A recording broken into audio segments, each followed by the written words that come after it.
主任，牙齒算唔算人體上嘅骨骼？我應唔應該話佢知？99%嘅人都搞錯咗，牙齒根本唔係骨頭。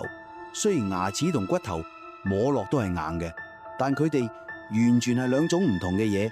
想分清牙齒同骨頭，關鍵要明咗以下3個方面：一、成分唔同，牙齒比骨頭仲要硬得多。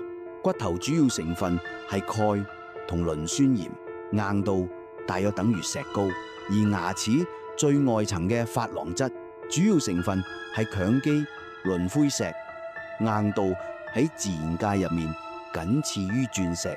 所以千祈唔好用牙齒開樽蓋，咁樣等同用鑽石去硬碰硬，好傷牙齦。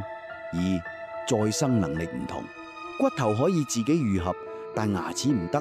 例如骨頭斷咗，治療接返好之後，入面嘅活細胞會不斷修復，慢慢就會生返好。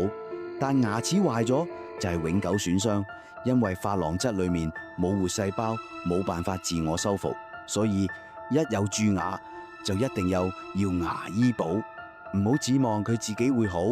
三、結構唔同，骨頭基本上係硬組織加上骨髓，但牙齒有3層明確嘅結構：最外層嘅珐琅質、中間嘅牙本質同最入面嘅牙髓，每一層嘅功能都唔一樣。例如珐琅質負責保護牙齒，牙髓裏面有神經同血管，可以為牙齒提供營養。記住喎，牙齒壞咗就唔會再生產啦。算啦，我都係直接同佢講清楚好啲。